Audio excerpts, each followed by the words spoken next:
बंधुगण आजिर एही भिडियोटी धनुराशि व्यक्तिविशेष मानक पई बहुत अधिक गुरुत्वपूर्ण अटे एवं आपण माने आजिर एही भिडियो रे जानिबा को पाइबे 2024 रो अंतिम 3 मास अर्थात अक्टोबर नवेम्बर डिसेम्बर एही 3 मास किपरि रहिबो एवं वर्षर एही शेष 3 मास रे आपणक जीवन रे केउ सबु परिवर्तन हेबा पई जाउअछि। एहा सहित मध्य आपणक जीवन रे केउ सबु घटना घटिबा पई जाउअछि। ग्रह मानकर चलन फल आपणक क्यों प्रकार शुभ फल एवं क्यों प्रकार अशुभ फल प्राप्ति हेब ताहा संपर्क में मध्य आपण माने एही वीडियो रे जानिबा को पाइबे। एहा सहित आपणकर एही 3 मासरे स्वास्थ्य शिक्षा प्रेम वैवाहिक जीवन भाग्य व्यापार क्यारियर एवं वाणिज्य व्यापार स्थिति किपरि रहिबो सेही विषय रे मध्य संपूर्ण रूप से आमे जानिबा। एहा सहित वीडियो शेष में मध्य केते गुड़िए प्रतिकार संपर्क में आपण माने जानिबा पई पाइबे जेउ प्रतिकार गुड़ी को आपण करिबा द्वारा आपणक नवग्रहंक ठारू मिलुतुबा अशुभत्व गुड़िक आपणकर खंडन होई पारिबो एवं एहा सहित मध्य आपणक शुभत्व प्राप्ति हेबो। तो बंधुगण एही अंतिम 3 मासरे आपणक जीवन में अनेक प्रकार बड़ बड़ परिवर्तन हेबा पई जाउअछि। कारण एही 3 मास मध्यरे अनेक ग्रह मानकर राशि परिवर्तन हेबा पई जाउअछि। एहा सहित शनि बक्रीरु मार्गी मध्य हेबे। सूर्य शुक्र बुध एमानंकर मध्य राशि परिवर्तन हेबा पई जाउअछि जहार प्रभाव आपणकर राशि उपरे पड़िबो माने धनु राशि उपरे पड़िबो। तेबे बंधु माने भिडियोटी रे आगकू बढ़िबा पूर्वरु जदि आपणकर धनु राशि होइताए तेबे आपण माने निश्चय रूप से भिडियोटी को गोटे लाइक करंतु एवं तले आसुतुबा कमेंट बॉक्स रे जय माता लक्ष्मी जय श्री जगन्नाथ अवश्य लिखंतु एवं एहीपरि प्रतिदिन वीडियो देखिबा पई आमर एही चैनल टी को निश्चय रूप से आपण सब्सक्राइब करिनियंतु एवं पाखरे आसुतुबा बेल रो आइकन को मध्य प्रेस करंतु। तो बंधुगण प्रथमे आसंतु जानि नेबा 2024 मसियार अंतिम 3 मास माने अक्टोबर नवेम्बर डिसेम्बर एही 3 मासरे धनुराशि व्यक्तिविशेष मानक पई ग्रह मानकर स्थिति किपरि रहिबो। बंधुगण आपण मानकर राशिर माने धनु राशिर स्वामी हेउछंती देवगुरु बृहस्पति आउ बृहस्पति जी कि आपणकर षष्ठ स्थान रे विराजमान अछंती एवं आपणकर चतुर्थ स्थान रे विराजमान अछंती राहु तृतीय भाव रे विराजमान अछंती शनि आउ आपणकर सप्तम स्थान रे मध्य विराजमान अछंती मंगल आपणकर दशम भाव रे विराजमान अछंती केतु बुध एवं सूर्य एवं आपणकर एकादश भाव रे विराजमान करिछंती शुक्र। तो बंधुगण आपणकर दशम भाव रे बुध शुक्र एवं केतु विराजमान जेउ करिछंती आउ एथि सहित मध्य केतुंकर एही 3 मास मध्य रे कौनसी राशि को परिवर्तन करिवार नाही आउ केतु आपणकर एही 3 मास पर्यंत दशम भाव रे ही रहिबे। एहा सहित सूर्य मध्य से आपणकर दशम भाव रे अछंती एवं 17 अक्टोबर पर्यंत शुक्र आपणकर दशम भाव रे ही रहिबे आउ सूर्य आपणक मध्य रे एनर्जी क्रिएट करिवे प्रत्येक काम कार्य को आपण शक्तिर सहकारे करिवे आउ एहा सहित आपणक मध्य रे एटीट्यूड मध्य देखा देबो। सूर्य आपणकर दशम स्थान रे जेबे रही थांती सेही समय रे से आपणक मान सम्मान प्रदान कराई थांती। तो बंधुगण प्रथमे आसंतु जानि नेबा आपणकर स्वास्थ्य किपरि रहिबो एही अंतिम 3 मास अर्थात अक्टोबर नवेम्बर डिसेम्बर मासरे। तो बंधुगण आपणक कुंडलीर प्रथम भावटी होइथाए आपणकर स्वास्थ्यर भाव आउ आपणकर इम्यूनिटी सिस्टम भाव एवं आपणकर प्रथम भावर अधिपति हेउछंती देवगुरु बृहस्पति जी कि वर्तमान आपणकर षष्ठ स्थान रे विराजमान करिछंती एवं एही 3 मास मध्य रे गुरुंकर कौनसी प्रकार राशि परिवर्तन मध्य करिवार नाही अर्थात 3 मास पर्यंत गुरु आपणकर षष्ठ स्थान रे ही रहिबे एवं षष्ठ स्थान रे गुरु निजर शत्रु गृह रे विराजमान करिछंती। आपणकर षष्ठ स्थानटी बा षष्ठ भावटी शुक्रंकर स्थान अटे तेणु सर्वप्रथमे आपणकु एही कथार ध्यान रखिबार अछि जे कौनसी भी कार्य को आपण ओभर करिवे नाही अर्थात आपण कौनसी भी कार्य को अत्याधिक करिवे नाही। आपण जदि वर्कआउट करूछंती खाइबा पीबा एही सब क्षेत्र रे आपण कौनसी अधिक मात्रा रे कौनसी कार्य को करिवे नाही। निजको आपण यथा संभव एही समय रे रेस्ट प्रदान करंतु कारण राशिर स्वामी जेतेबेले आपणकर षष्ठ द्वादश सप्तम एही भाव रे रही थांती सेही समय रे बहुत अधिक खराब प्रभाव आपणकर इम्यूनिटी सिस्टम उपरे पड़िथाए। आउ मध्य आपणकर इम्यूनिटी सिस्टम दुर्बल हो जाए। जो समय आपणकर राशि स्वामी दुर्बल रही था सेतेबेले आपणकर इम्यूनिटी सिस्टम मध्य डाउन हो जाए। तेबे एही 3 मास मध्य आपणको आपणकर स्वास्थ्य प्रति ध्यान देवार अछि। बेले बेले मध्य आपणको थंडा काश भली समस्या गुड़िक देखा देई पारे।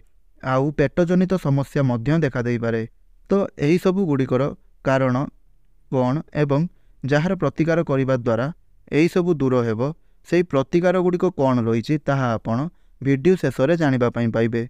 एबे आसंतु जानिनेबा आपणकर शिक्षा क्षेत्र किपरि रहिबो 2024 एही अंतिम 3 मास मध्यरे। तो बंधुगण कुंडलीर पंचम भावटी होइथाए आपणकर शिक्षा क्षेत्रर भाव एवं आपणकर पंचम भावर अधिपति हेउछंती मंगल, जी कि आपणक कुंडलीर सप्तम भाव में विराजमान अछंती। आउ 20 अक्टोबर को मंगल आपणकर अष्टम भाव को विराजमान करिवे बा चलन करिवे एवं संपूर्ण डिसेम्बर मास पर्यंत मंगल आपणकर अष्टम भाव में ही रहिबे। तो बंधुगण कुंडली षष्ठ सप्तम एवं द्वादश भावटी को शुभ बोली माना जाई नथाए। तो 20 अक्टोबर पूर्वर आपणकर पाठपढ़ार स्थिति भल रहिबो। जदि आपणकर एही समय कौनसी भी प्रकार एग्जाम रही एवं जोंथिरे आपण एडमिशन नेबा पई चाहुछंती किंबा पाठपढ़ा को नहीं करी आपण कौनसी भी बड़ डिसीजन नेबा पई चाहुछंती तेबे 20 अक्टोबर पूर्वर आपण एही सब कार्यगुड़िक करनियंतु। कारण तापर समय आपणक पई शुभ रहिबो नाही। कारण एहापरे मंगल आपणकर अष्टम भाव को चलन करिवे एवं अष्टम भाव में से निचस्थ मध्य होइजिवे एवं सेतेबेले आपण अन्य मनस्क मध्य रही पारंती। आउ आपणकर मन अन्य कौनसी प्रकार कार्य को डाइवर्ट मध्य होई पारे। एहा सहित मध्य आपणकर मन पाठ पढ़ारे स्थिर रहिबो नाही। ऑनलाइन भली सोशल मीडिया भली प्लेटफॉर्म रे आपण अधिक समय बिताई पारंती। तो एही सब प्रति आपणको विशेष रूप से ध्यान देवार अछि। एबे आसंतु जानिबा आपणकर प्रेम जीवन किपरि रहिबो 2024 एही अंतिम 3 मास मध्यरे। तो बंधुगण आपणकर पंचम भावटी शिक्षार भाव होइतिबा बेले से ताहा सहित पंचम भावटी मध्य आपणकर प्रेम जीवनर भाव मध्य होइथाए। एहा सहित पंचम भावटी मध्य संतानर भाव होइथाए। तो बंधुगण एही 3 मास आपणकर प्रेम जीवन पाई प्रेम संपर्क पाई बहुत भल रहिबो। कारण आपणकर पंचम भावर अधिपति शुक्र आपणकर पंचम भाव को देखुछंती। 13 अक्टोबर पर्यंत शुक्रंकर दृष्टि पंचम भाव उपरे रहिबो। तो 13 अक्टोबर रु 7 नवेम्बर पर्यंत आपण निजर प्रेम जीवन उपरे विशेष ध्यान देवार अछि। कारण एही समय मध्यरे आपणक मध्यरे मिस अंडरस्टैंडिंग मिस कम्युनिकेशन एही सबु देखा देई पारे। एहा परे 7 नवेम्बर रु 2 डिसेम्बर पर्यंत आपणकर प्रेम संपर्क बहुत अधिक भल रहिबो। 7 नवेम्बर परे आपणक प्रेम संपर्क रे बा प्रेम जीवन रे जहाँ भी किछि सबु समस्या चली आसुतिला सेही सबुर निश्चय रूप से समाधान होई जिवो एवं एथि सहित मध्य आपणकर संपर्क सुमधुर हेबो। आपण दुहिंक मध्यरे भल पाइबा एवं बुझामणा वृद्धि पाइबो। मात्र 13 अक्टोबर रु 7 नवेम्बर एही समय जो अवधि रहिला एही समय को आपण नेई आपणकर प्रेम जीवन को टिके विशेष ध्यान देवार रही। आउ एही समय रे मध्य आपण निजको टिके नियंत्रण रे रक्षा करंतु। आउ दुहे दुहिंक मध्यरे बैलेंस रक्षा करंतु। जेपरी आपण आपणक आडू केबे भी जुक्तितर्क किंबा कली झगड़ा न करंती सेथिप्रति आपण ध्यान दियंतु। एबे आसंतु जानिबा आपणकर वैवाहिक जीवन किपरि रहिबो एही अंतिम 3 मास अर्थात अक्टोबर नवेम्बर डिसेम्बर मासरे। आपणक कुंडलीर सप्तम भावटी होइथाए आपणकर वैवाहिक जीवनर भाव आपणकर जीवन साथींकर भाव एवं आपणकर सप्तम भावर अधिपति हेउछंती मंगल, जी कि वर्तमान आपणकर दशम भाव में विराजमान करिछंती। तेणु आपणकर सप्तम भावर अधिपति जी कि वर्तमान आपणकर दशम भाव में थिबा कारणरू आपणकर लाइफ पार्टनर अधिक समय निजर कार्य दे पारंती निजर कार्य क्षेत्र में दे पारंती। मात्र एहार कौनसी भी खराब प्रभाव आपणकर वैवाहिक जीवन उपरे पड़िबो नाही। तो बंधुगण आपणकर वैवाहिक जीवन तो यही 3 मास मध्य भल रहिबो। मात्र 16 नवेम्बर रु 10 डिसेम्बर मध्य आपणक मध्य छोट मोट किछिटा समस्या देखा देई पारे। तो यही समय मध्य जेपरी आपण दुहिंक मध्य किछि आर्गुमेंट न हुए सेही सबु प्रति आपण टिके विशेष ध्यान देवे। एहा व्यतीत यही 3 मास मध्य आपणकर वैवाहिक जीवन बहुत भल रहुअछि। एबे आसन्तु जानिनेबा सबुठारु महत्वपूर्ण विषय गुरुत्वपूर्ण विषय आपणकर भाग्य बा क्यारियर किपरि रहुछि एही 3 मास मध्यरे। तेबे बंधुगण कुंडलीर नवम भावटी होइथाए आपणकर भाग्यर भाव एवं आपणकर नवम भावर अधिपति हेउछन्ति सूर्य, जिए कि वर्तमान आपणकर दशम भावरे विराजमान करिछन्ति।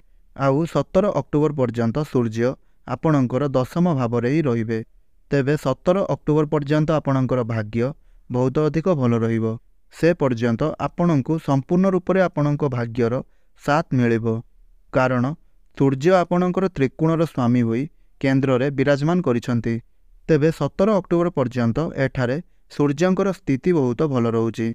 एहा परे 17 अक्टोबर परे सूर्य आपणकर एकादश भावकु विराजमान करिवे। आउ 17 अक्टोबर रु 16 नवेम्बर पर्यंत सूर्य आपणकर एकादश भावरे ही रहिबे। सूर्य तुला राशि को चलन करिवे, मात्र से आपणकर लाभ स्थान रे ही रहिबे।